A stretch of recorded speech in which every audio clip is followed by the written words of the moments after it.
Spiritual ஜோதிடம் TV நேயர்களுக்கு astro KS ஐயங்காரின் பணிவான நமஸ்காரம். மாத பலன் சோபகிருது வருஷம் பங்குனி மாசத்தினுடைய பலனை பார்க்கலாம். 14/3/2024 13/4/2023 வரை உண்டான நாட்களுக்கு என்னென்ன பலன்கள் அப்படின்றத பார்ப்போம். இந்த மாசத்தினுடைய அதாவது பங்குனி மாசத்தினுடைய கோல்சாரம் என்ன அப்படின்றத பார்ப்போம். நம்ம சௌரமான மாதங்கள் அப்படின்றத குறிக்கிற வகையில் நம்ம சூரியன் ஒரு ராசியிலிருந்து அடுத்த ராசிக்கு செல்றதை சௌரமானம் அப்படின்னு சொல்லக்கூடியது. சூரியன் கும்பத்திலிருந்து மீனத்திற்கு செல்லக்கூடிய நாளை மாசத்தை நம்ம மீன மாதம் அதாவது பங்குனி மாதம் அப்படின்னு குறிக்கப்படுறது தமிழில். இது சோபகிருத்து வருஷத்தினுடைய கடைசி மாதம், அதாவது தமிழ் மாதத்தினுடைய கடைசி மாதம். காலபுருஷ தத்துவத்தின் முதல் ராசியான மேஷ ராசியில் குரு பகவானும் 6ஆம் இடம்னு சொல்லக்கூடிய கன்னியில் கேது பகவானும் 11ஆம் இடம் அப்படின்னு சொல்லக்கூடிய கும்பத்தில் சனி சுக்கிரன் மற்றும் செவ்வாய் 3 கிரகங்கள். சூரிய பகவான் 12ஆம் இடம்னு சொல்லக்கூடிய மீனத்திலும் புத பகவான் நீச்சம் பெற்றும் அது தவிர ராகு பகவான் 12ஆம் இடத்திலும் இருக்கிறது. இந்த மாதத்தினுடைய சிறப்பு இந்த மாதத்தில் பார்த்தீங்கன்னா 1/4/2024 சுக்கிர பகவான் கும்பத்திலிருந்து மீனத்துக்கு போகிறார்.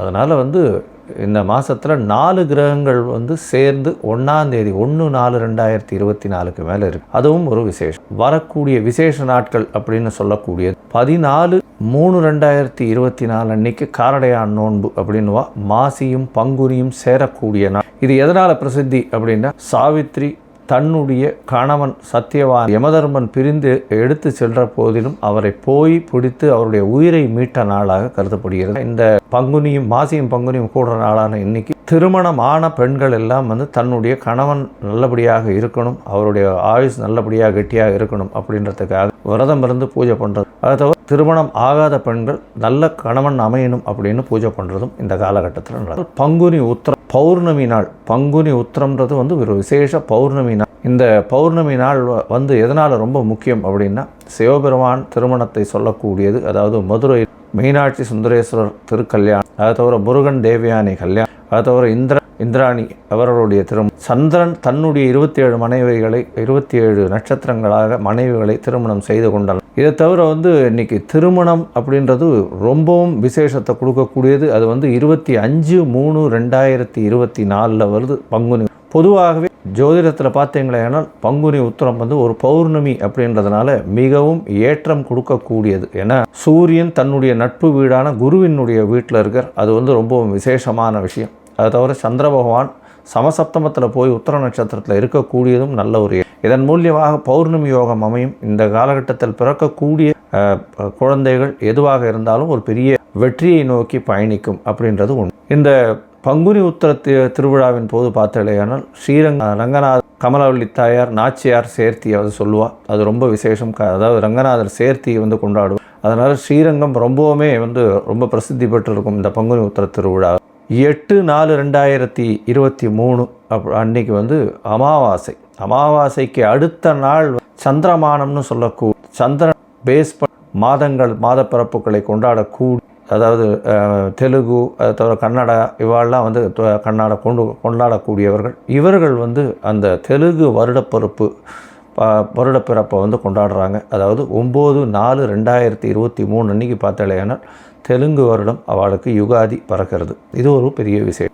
இந்த மாதத்தில் பார்த்தாலேனால் எந்தெந்த ராசிக்காரர்களுக்கு நல்ல ஏற்றம் இருக்குது, என்னென்ன பிரச்சனைகள் இருக்குது அப்படின்றத அதை தவிர இந்த மாதத்தில் மேஷம் முதல் மீனம் வரை 14/3/2024 முதல் 13/4/2024 வரை என்னென்ன பலன்கள் அப்படின்றதையும் பார்ப்போம். என்னுடைய மொபைல் நம்பர் கீழே ஸ்க்ராலிங்கில் போயின்னு இருக்கோம். உங்களுக்கு அஸ்ட்ராலாஜிக்கல் கன்சல்ட் தேவைப்பட்டதுன்னா எனக்கு ஃபோன் பண்ண உங்களுக்கு அப்பாயின்மெண்ட் கொடு.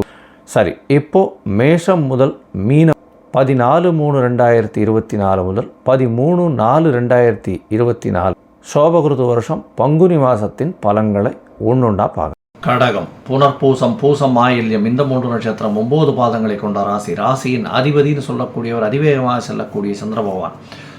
இந்த ராசிக்கு பார்த்தாலேயானால் இந்த மாதம், அதாவது சோபகிருது வருஷம் பங்குனி மாதம் 14/3/2024 13/4/2024 வரை உண்டான காலத்தில் உங்களுடைய ராசிக்கு 8ஆம் இடத்துல 3 கிரகங்கள் வருது. அதுவும் வந்து சனி பகவான் 8ஆம் இடத்துல இருக்கார், செவ்வாய் பகவானும் சுக்கிர பகவானும் சேர்ந்து இருக்கக்கூடிய காலகட்டம். இந்த மாதத்தில் வந்து உங்களுடைய ராசிக்கு 9ஆம் இடத்துல சூரிய பகவான் போய் சூரிய பகவான் நட்பு வீட்டில் இருக்கிறது நல்ல ஒரு விசேஷம். இருந்தாலும் தந்தையின் உடல்நிலையில் சற்று பிரச்சனை வரக்கூடிய வாய்ப்புகள் நிச்சயமாக உண்டு.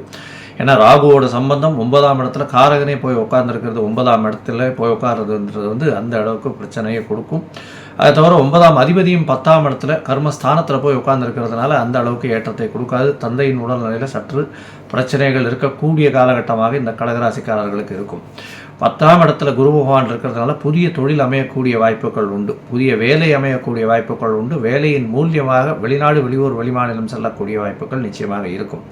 உடல்நிலையில் சற்று கவனம் தேவை. ஏன்னா ராசிக்கு 8ஆம் இடத்துல சனி பகவான் சுபர்கள் பார்வை இல்லாமையும் இருக்குது. இதன் மூலியமாக சற்று பிரச்சனைகள் உடல் நலத்தில் வரக்கூடிய வாய்ப்புகள் நிச்சயமாக உண்டு. உங்களுடைய ராசிக்கு 2ஆம் இடத்தை குரு பகவான் பார்க்கறதன் மூலியமாக பணவரவிற்கு பஞ்சம் இருக்காது, குடும்பத்தில் நல்ல ஒரு ஏற்றம் இருக்கக்கூடிய காலகட்டமாக இருக்கும். 8ஆம் இடத்தில் இருக்கக்கூடிய சனி பகவான் மூலியமாக சிறு சிறு தொல்லைகள், கடன், இந்த மாதிரியான விஷயங்கள், உடல்நல தொல்லை இதெல்லாம் வரக்கூடிய வாய்ப்புகள் நிச்சயமாக உண்டு. தவிர வந்து எதிர்பாலினத்தவர் மூலியமாக நல்ல ஒரு ஏதாவது ஒரு பிரச்சனைகள் வரக்கூடிய வாய்ப்புகள் உண்டு. பார்ட்னர்ஷிப்பில் பிரச்சனைகள் வரும், பிளவுகள் வரக்கூடிய வாய்ப்புகள் உண்டு. உங்களுடைய ராசிக்கு கணவன் மனைவியிடையே கொஞ்சம் பிரச்சனைகள் இருக்கும். ஏன்னா உங்களுடைய ராசியின் அதாவது ராசிக்கு சப்தமாதிபதினு சொல்லக்கூடிய சனி பகவான் 8ஆம் இடத்துல போய் மறைந்து இருக்கக்கூடிய காலகட்டம். அதனால் இருந்தாலும் பிரச்சனைகள் மிகவும் அதிகமாக இருக்கக்கூடிய வாய்ப்புகள் இல்லை. நண்பர்கள் கூட வந்து பிரச்சனைகள் இருக்கக்கூடும். முயற்சிகள் எல்லாம் வெற்றியடையக்கூடிய காலகட்டமாக இருக்கும். முயற்சிகள் வெற்றியடையும், இருந்தாலும் சிறு சிறு தோல்விகளுக்கு பிறகே அதில் முயற்சிகள் வெற்றியடையக்கூடும். ஏன்னா 3ஆம் இடத்தில் இருக்கக்கூடிய கேது பகவான் முயற்சிகளில் தோல்வி அடையும் பொழுது ஞானத்தை கொடுத்து அதன் மூலியமாக வெற்றியை கொடுக்கக்கூடிய காலகட்டமாக இருக்குது. உங்களுடைய ராசிக்கு பார்த்தீங்கன்னா 9ஆம் இடத்துல வந்து சூரியன், புதன், ராகு 3 கிரகங்கள் இருக்குது. 1/4/2024 சுக்கிர பகவானும் அங்கே அந்த இடத்துல வந்து உச்சம் பெறுறது பெரிய விசேஷம். இதன் மூலியமாக உங்களுடைய முயற்சிகள் 1/4/2024 எல்லா விதத்திலையும் நிச்சயமாக வெற்றி பெறக்கூடிய வாய்ப்புகள் உண்டு.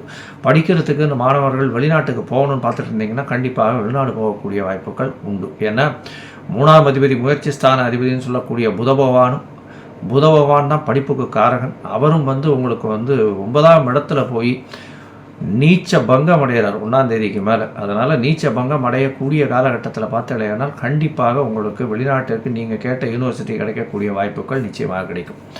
உங்களுடைய ராசிக்கு பார்த்தீங்கன்னா 10ஆம் இடத்தில் இருக்கக்கூடிய குரு பகவான் உங்களுடைய ராசியின் 6ஆம் இடத்தையும் பார்க்குறார். புதிய வேலை கிடைக்கக்கூடிய வாய்ப்பு உண்டு, தொழிலில் மாற்றம் ஏற்படக்கூடிய வாய்ப்பு உண்டு, பணவரவிற்கு பஞ்சம் இருக்காது. கூட்டு தொழிலில் சற்று பிரச்சனைகள் இருக்கக்கூடிய காலகட்டம். உடல் நலத்தில் கொஞ்சம் ஜாகிரதையாக இருங்க. தாயின் உடல் நலத்தில் 1ஆம் தேதிக்கு அப்புறம் ஏற்றம் இருக்கும். ஏன்னா 1ஆம் தேதிக்கு அப்புறம் பார்த்தாலேனா சுக்கிர பகவான் மாறின உடனே கொஞ்சம் ஏற்றம் இருக்கும். அது வரலும் சற்று பிரச்சனைகள் இருக்கக்கூடிய காலகட்டம். இந்த மாதத்தில் பார்த்தீங்கன்னா பங்குனி மாதத்தில் பார்த்தீங்கன்னா சூரிய பகவானும் வந்து உங்களுக்கு 9ஆம் இடத்துல இருக்கிறதுனால உங்களுடைய குடும்பத்தில் எந்த பிரச்சனைகளும் இருக்கக்கூடிய வாய்ப்புகள் இல்லை. ஏன்னா சிம்மாதிபதி 9ஆம் இடத்துல போயிடுறார். அதை தவிர உங்களுடைய ராசிக்கு அதாவது சூரிய பகவான் 2ஆம் அதிபதி 9ஆம் இடத்துக்கு போயிடுறார். உங்களுடைய 2ஆம் இடத்தை வந்து குரு பகவான் பார்க்கறதுனால குடும்பத்தில் சிறு சிறு பிரச்சனைகள் இருந்தாலும் குரு பார்வையினால் நல்லபடியான ஏற்றத்தை கொடுக்கக்கூடிய காலகட்டமாக இருக்கும். வீடு விற்கணும்னு பார்த்துட்டு இருக்கவங்களுக்கு இப்போ வீடு விற்கக்கூடிய வாய்ப்புகள் நிச்சயமாக உண்டு. இந்த கடகராசிக்காரர்கள் அதிவேகமாக செயல்படக்கூடிய, அதாவது எளிதில் வீணாகக்கூடிய, அழுகக்கூடிய பொருட்களை விற்கக்கூடிய, அதாவது காய்கறி, பழம் இந்த மாதிரியான விஷயங்கள் ஹோல்சேல் பண்ணுறவங்க, அதை தவிர பால், தண்ணீர் இந்த மாதிரியான விஷயங்கள் வியாபாரம் பண்ணுறவங்க இவங்களுக்கெல்லாம் பெரிய ஏற்றம் கிடைக்கக்கூடிய காலகட்டம். பஸ் டிரைவிங்கில் இருக்கிறவங்க அவங்களுக்கெல்லாம் வந்து திடீர் பணவரவு வரக்கூடிய வாய்ப்புகள் நிச்சயமாக உண்டு. இருந்தாலும் உடல் நிலையில் சற்று கவனம் தேவை. அஷ்டமத்து சனியும் 10ஆம் இடத்தில் இருக்கக்கூடிய குருவும் சற்று படுத்தக்கூடிய காலகட்டமாக இருக்கும். இருந்தாலும் பணவரவிற்கு பஞ்சம் இருக்காது. தொழிலில் புதிய தொழில் அமையக்கூடிய வாய்ப்புகளும் நிச்சயமாக உங்களுக்கு உண்டு. மொத்தத்தில் பார்த்தீங்கன்னா இந்த கடகராசிக்காரர்களுக்கு இந்த பங்குனி மாதம் நல்ல ஒரு ஏற்றமான மாதமாக இருக்கும். நீங்கள் அருகில் இருக்கக்கூடிய செட்டி புண்ணியம் போய் ஏலக்காய் மாலை வந்து அந்த ஹயக்ரீவருக்கு போட்டு வாங்க குழந்தைங்க. கண்டிப்பாக போட்டித் தேர்வுகளெல்லாம் வெற்றி பெறக்கூடிய வாய்ப்புகள் உண்டு.